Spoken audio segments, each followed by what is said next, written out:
The establishment of a new American military access point in the Philippines marks a pivotal shift in Indo-Pacific security. Unlike the sprawling Cold War bases, this new site under the Enhanced Defense Cooperation Agreement (EDCA) is agile, rotational, and deeply integrated with Philippine forces. It grants the U.S. a strategic foothold near contested waters, dramatically improving response times and surveillance in a region facing rising tensions with China. This development is not just another base. It's a defining chapter in the evolving security architecture of Asia. The U.S.-Philippine alliance, forged through a century of shared history, has evolved from massive Cold War bases to a more nuanced partnership. After the closure of Subic Bay and Clark Air Base in the early 1990s, the alliance persisted, but without a major U.S. presence on Philippine soil. China's rise and assertiveness in the South China Sea reignited Manila's urgency for renewed security ties. The trauma of colonialism and the need for sovereignty meant a new model was necessary, one based on partnership, not patronage. This led to the 2014 EDCA, enabling a rotational U.S. presence within Philippine bases and setting the stage for today's strategic realignment. EDCA is a modern, flexible framework. U.S. forces access designated areas within Philippine bases, not sovereign U.S. territory. Troops rotate, equipment is pre-positioned, and facilities are upgraded for both humanitarian and security operations. All activities are coordinated with the Philippine military, and any new infrastructure becomes Philippine property. The agreement boosts Philippine military modernization and capacity, not just U.S. strategic reach. With 9 EDCA sites now spanning from northern Luzon to Palawan, the alliance covers key maritime choke points and potential flashpoints. Despite political hurdles, the current Philippine administration has embraced EDCA as central to national security, with over $100 million in U.S. investment underway.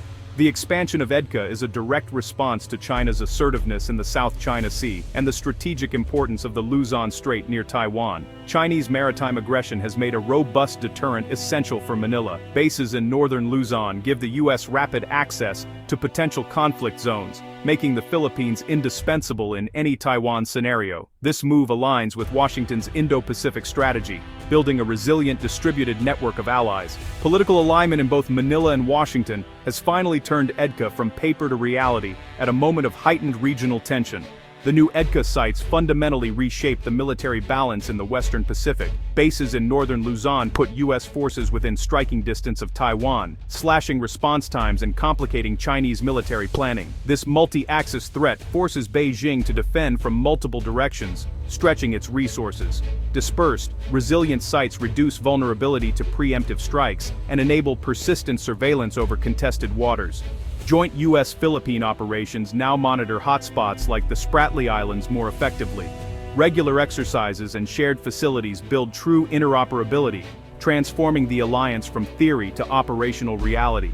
EDCA is not just about U.S. power projection, it's about building a modern, integrated defense partnership on the region's front lines. Security and prosperity are inseparable in the Indo-Pacific, a region where the South China Sea serves as a vital artery for global commerce. Every year, trillions of dollars worth of goods flow through these waters, connecting manufacturers, consumers, and markets across continents. The stability of these sea lanes is not just a regional concern, it's a linchpin for the world economy, affecting everything from the price of electronics to the availability of energy resources. The U.S. military presence in the Philippines plays a crucial role in safeguarding these maritime routes. By working alongside Filipino forces, the U.S. helps deter threats like piracy, smuggling, and potential blockades, ensuring that the economic lifelines of key allies, Japan, South Korea, and Taiwan, remain open and secure. This partnership is not just about defense, it's about maintaining the free flow of trade that underpins prosperity throughout the Indo-Pacific. Economically, the U.S.-Philippine relationship is robust and multifaceted. Annual trade between the two nations exceeds $30 billion, supporting thousands of jobs on both sides of the Pacific. American companies invest heavily in the Philippines, bringing in capital, technology, and expertise that help drive local industries forward. This economic partnership extends beyond trade, fostering innovation, education, and sustainable development. The Enhanced Defense Cooperation Agreement, or EDCA, brings tangible benefits to local communities. New infrastructure projects, roads, airfields, and ports create jobs and stimulate local economies. Increased spending by allied forces support small businesses, while improved facilities enhance disaster response and community resilience. These developments help build grassroots support for the alliance, making the partnership visible in everyday life. Yet, Manila faces a delicate balancing act. China is the Philippines' largest trading partner, accounting for a significant share of exports and imports. Chinese investment and trade are deeply woven into the Philippine economy, from agriculture to technology. This economic interdependence means that any shift in relations can have far-reaching consequences for growth and stability. Navigating this complex geoeconomic landscape is a critical test for Philippine foreign policy. Leaders must weigh the benefits of security alliances against the risks of economic retaliation, all while managing domestic expectations and regional tensions. The choices made today will shape the country's trajectory for years to come.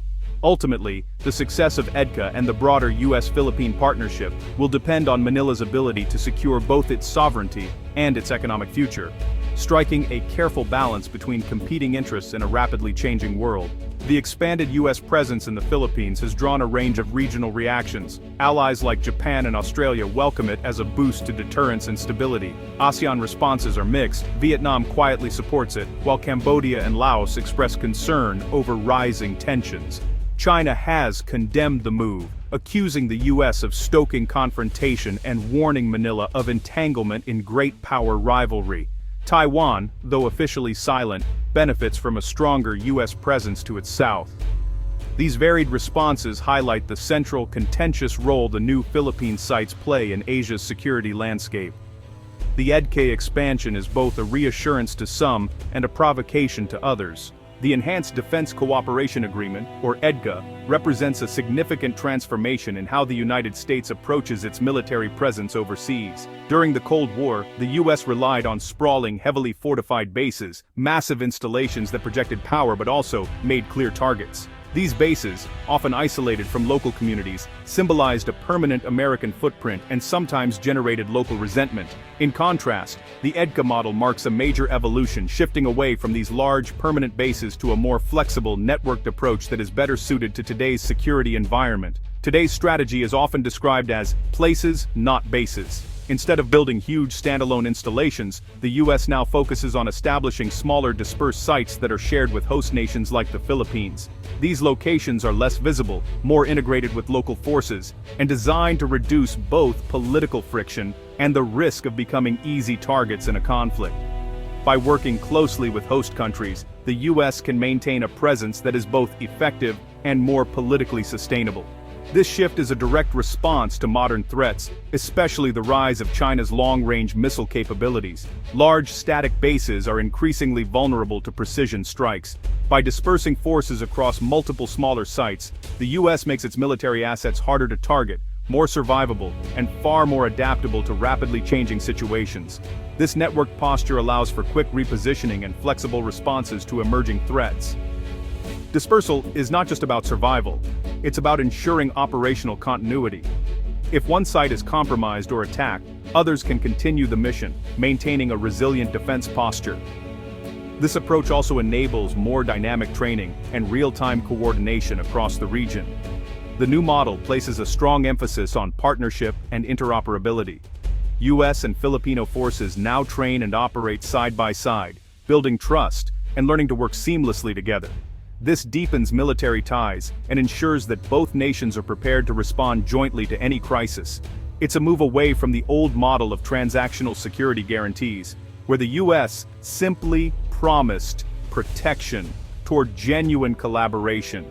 Both sides now share responsibility for regional security, planning, and executing missions together.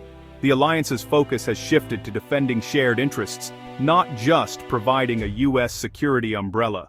This means joint patrols, coordinated planning, and a mutual commitment to upholding stability in the region. This subtle but important shift is crucial for the sustainability and effectiveness of 21st century alliances. By building enduring partnerships and adapting to new threats, the U.S. and its allies are better positioned to maintain peace and security in an increasingly complex world. The expanded U.S. military access in the Philippines marks a pivotal turning point in the region's security landscape. a true game-changer that is already sending ripples across the Indo-Pacific. This development is not just about the movement of troops or the construction of new facilities. It represents a fundamental recalibration of strategy, priorities, and alliances in response to a rapidly evolving world.